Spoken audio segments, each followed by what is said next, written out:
জুলাই আগস্টে গণহত্যার ঘটনায় সাবেক প্রধানমন্ত্রী শেখ হাসিনা সহ জড়িতদের গুরুত্বপূর্ণ কল রেকর্ড হাতে পেয়েছে প্রসিকিউশন। এই বিষয়ে জানাতে ট্রাইব্যুনাল থেকে সরাসরি যোগ দিচ্ছেন সহকর্মী জাবেদ আক্তার। জাবেদ, আমরা জেনেছি যে প্রসিকিউশন গুরুত্বপূর্ণ সব কল রেকর্ড পেয়েছে। আসলে কার কার কল রেকর্ড পেয়েছে বা সেই কল রেকর্ডে কি আছে এমন কি কিছু জানতে পেরেছেন? দর্শকদের জন্য জানাবেন।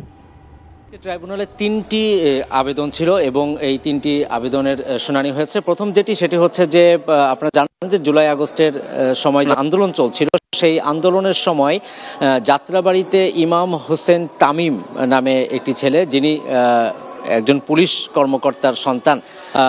এই ছবিটি নিশ্চয়ই আপনাদের মনে আছে যে একজন বন্ধু তাকে নিয়ে যাচ্ছিল, তারপর নিতে পারলো না, পরে সেই ছেলেটিকে একদম গুলি ঠেকিয়ে বুকে পিস্তল ঠেকিয়ে তাকে গুলি করা হয়েছিল এবং পরবর্তীতে তাকে যাত্রাবাড়ি থানায় নিয়ে যাওয়া, সেখানে গিয়ে তাকে নির্যাতন করা হয় এবং সেই নির্যাতন করে তার মৃত্যু নিশ্চিত করা হয়। এটি নিয়ে তার পরিবারের পক্ষ থেকে আবেদন করা হয়েছে ট্রাইব্যুনালে। এই ঘটনায় যাত্রাবাড়ি থানার যে এসি তানজিল আহমেদ, তিনি গ্রেপ্তার হয়েছেন এবং আরেকটি ঘটনা সেটি হচ্ছে যে উত্তরাতে সেটি হৃদয় হত্যাকাণ্ডের একটি ঘটনা, সেটিও জুলাই আগস্টের যে আন্দোলন চলছিল সেই সময়কার ঘটনা। সেখানে একজন কনস্টেবল আকরাম, তাকেও হাজির করার জন্য আজকে ট্রাইব্যুনালের কাছে আবেদন জানানো হয়েছিল। তাদের প্রোডাকশন ওয়ারেন্ট মূলে যেন তাদেরকে হাজির করা হয়, সেজন্য আগামী ২০ জানুয়ারি এই দুজনকে ট্রাইব্যুনালে হাজির করার নির্দেশ দিয়েছেন। স্বাস্থ্যকর অল টাইম ফ্যামিলি কেক, সব সময় অল টাইম হেলদি লাইফ।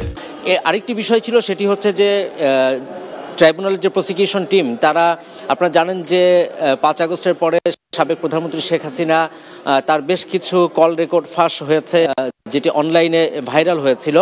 এর বাইরেও আরও কিছু কল রেকর্ড বিভিন্ন মোবাইল তারা জব্দ করেছেন এবং সেখানে শেখ হাসিনার কথাই শোনা যাচ্ছে, কিন্তু এই বক্তব্যগুলো, সেই কথাবার্তাগুলো প্রধানমন্ত্রী শেখ হাসিনার কিনা বা উনি যার সাথে কথা বলছেন সেগুলোর লোকেশন, জিও লোকেশনটা কোথায়, এই বিষয়গুলো ট্রাইব্যুনাল প্রসিকিউশন টিমের পক্ষ থেকে নিশ্চিত হওয়ার দরকার। অর্থাৎ যেটি অনলাইনে ভাইরাল হয়েছে সেটির ভিত্তিতেই যে তারা ট্রাইব্যুনালে সেটি সাবমিট করবেন সেরকম কোনো বিষয় নয়। তো সেই হিসাবে তারা একটি আবেদন, তারা সিআইডির সাথে যোগাযোগ করেছিলেন এবং সিআইডির যে ফরেন্সিক বিভাগ আছে, যারা এই যে কার কণ্ঠ বা সেটি আসলে শেখ হাসিনার কিনা বা উনি যাদের সাথে কথা বলছেন তাদের লোকেশন কোথায়, এই বিষয়গুলো যাচাই বাছাইয়ের একটি বিষয় আছে, যে কারণে সিআইডির ফরেন্সিক ডিপার্টমেন্টের কাছে তারা গিয়েছিলেন। কিন্তু সেখানে তারা আদালতের কাছে বলেছেন যে সেইভাবে তারা সহযোগিতা পাচ্ছেন না। সেই হিসাবে সিআইডির পক্ষ থেকে বলা হয়েছিল যে তারা যেন একটি কোর্টের আদেশ নিয়ে আসেন। সেই আবেদনটি আজকে ট্রাইব্যুনালের করা হয়েছিল।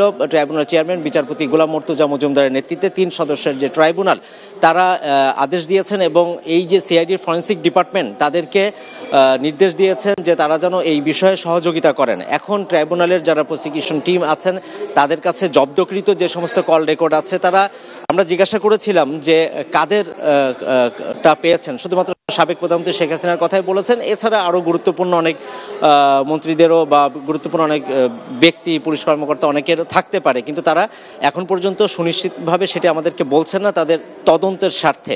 এবং তারা যেটি বলছেন যে এই বিষয়টি নিয়ে এখন তারা সিআইডির কাছে যাবেন এবং সিআইডির কাছে ফরেন্সিক ডিপার্টমেন্টে সেগুলো দিবেন এবং যাচাই বাছাই করে তারা সুনিশ্চিত হওয়ার পরেই তারা ট্রাইব্যুনালের কাছে এটি সাবমিট করবেন।